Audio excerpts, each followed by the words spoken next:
Hey, what's going on, guys? Welcome back. So real quick, I just want to do an update on the Four Controls Design / Revival Defense 3-prong Plan B compatible muzzle device.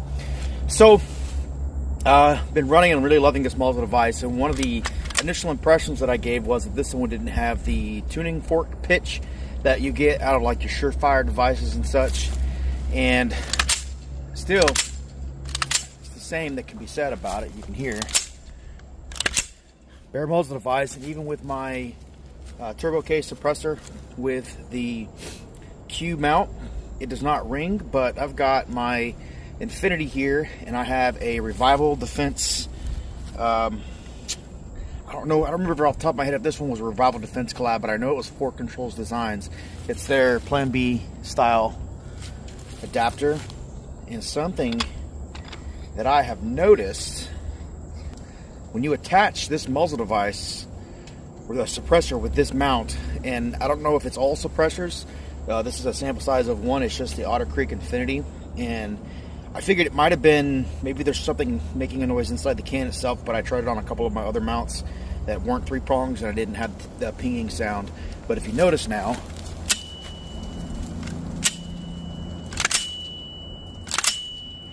it pings. So that's odd. This might be something for Revival Defense to look at. I know that they're pretty diligent about seeing stuff that's said about their products on the internet, and this might be something that's worth for them to take a look at. I know that this is one of the things that they wanted to get away from with this muzzle device, was the pinging sound, or to at least try to mitigate it. I don't know if there's really anything that can be done about it.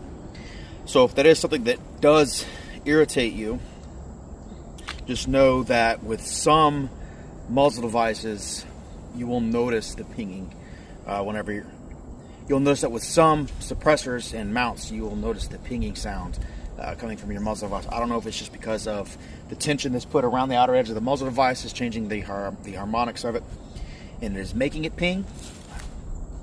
It does this on both my 10.5 and my 14.5 as well, so I've got 2 of these muzzle devices. Both of them don't ping at all without the can attached to it. And even with my turbo K, they don't ping at all.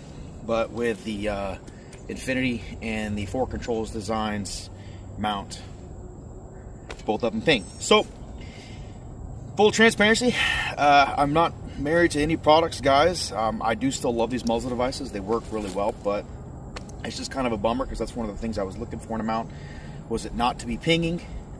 But, you know, is what it is. Just something for you guys to be aware of.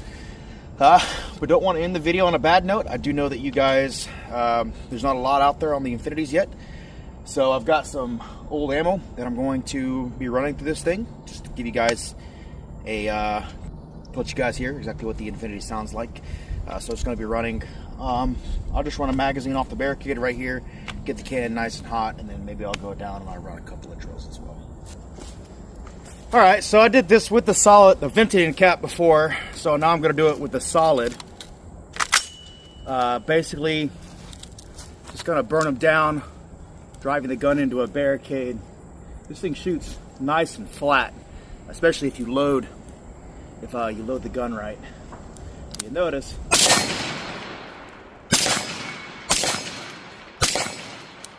there is a lot more gas that comes back with the 10.5. The 14.5, I don't really notice it too much. But with the 10.5 with the solid 7.62 end cap, you'll do notice it.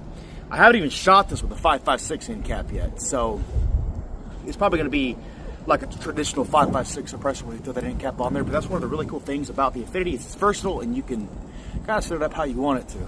So if you want a little bit better sound reduction, the solid end caps are going to be your choice. But whenever you're out training on a normal day, you can run the vented end cap, and it'll be a lot less hazardous to your health.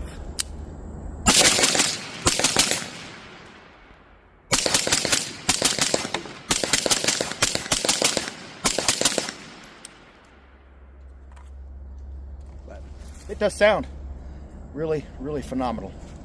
That's pretty cool, the smoke coming out the front. Alright, so let's go run some reload drills to start. Got 2R2 on the buzzer.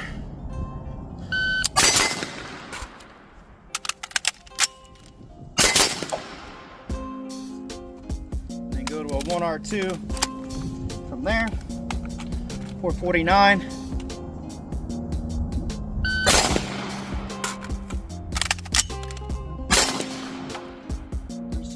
more.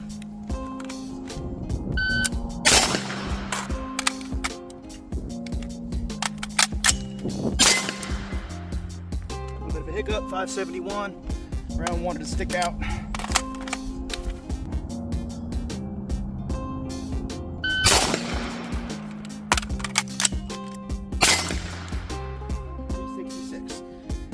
All right, we're gonna do a drive the gun drill. So it's gonna be on buzzer 1, 2, 2.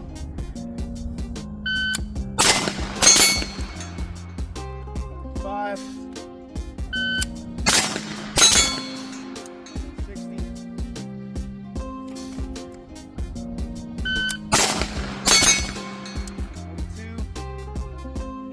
Let's do 2 and 2. 2 hammer pairs.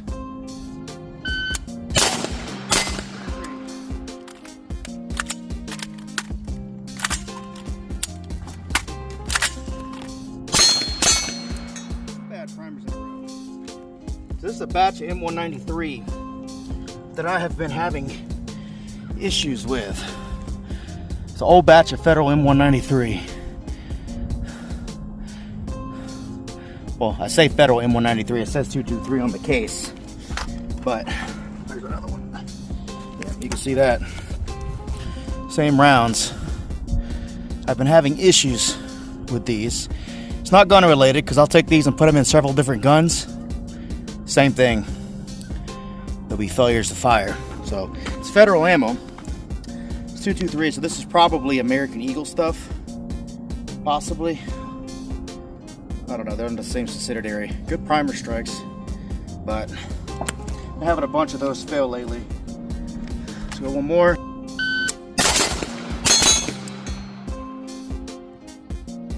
165.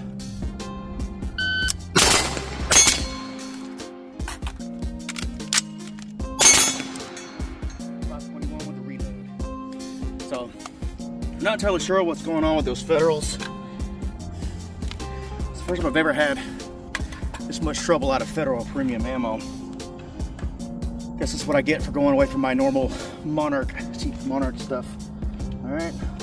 Let's run one more of those. The reload was good, but let's run one more.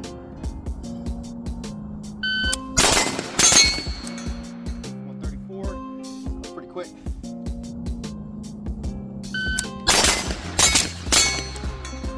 Tried to push it. 183, tried to push. Overdrove. Freeze. Getting in on a bad note.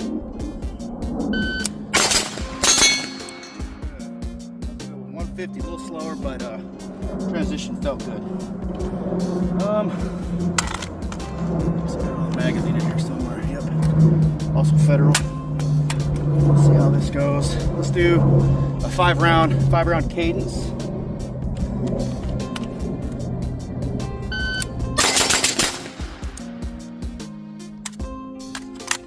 So again, this one up with a reload on about 15 yards here.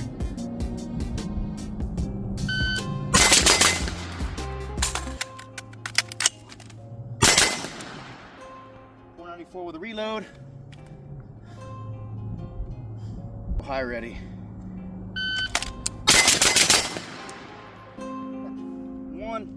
At least one mic in there. Trying to push it. One more.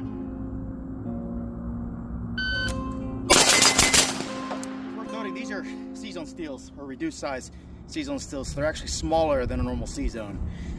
They're not 4-size plates, so those mics would have actually been Deltas. All the hits you're hearing are minimum C-Zone. They're C-A-Zone. I usually practice as the acceptable area, and this kind of fast-paced shooting is, well, at least be C-Zone. A-Zone's good.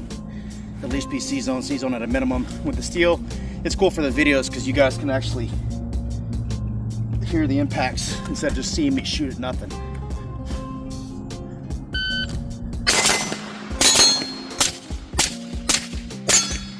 Time for that headshot. All right, 440, but as you can see, this thing runs great. It's getting a nice patina to it with the heat in that Cerakote. Looking pretty sick, but yeah, Can runs great, gun runs great. I do get gas to the face with this one.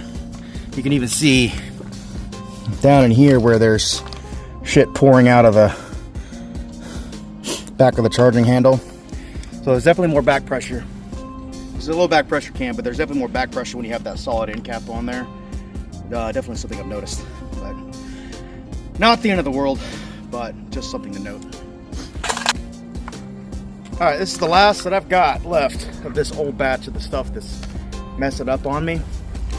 So I got 2 magazines of it left. So I'm gonna go ahead, I need to get rid of it. Might as well get you guys a nice little 2 mag burn down view of this ammunition.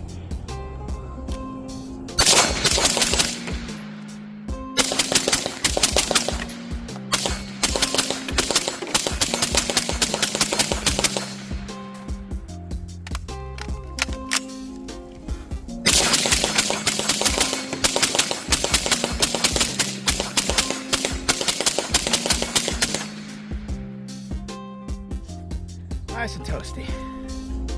Give you an idea of what, if any, kind of flash starts wanting to come out of the front of this thing whenever you start running it really hard. But yeah, this gun shoots so good with this can. It sounds so good.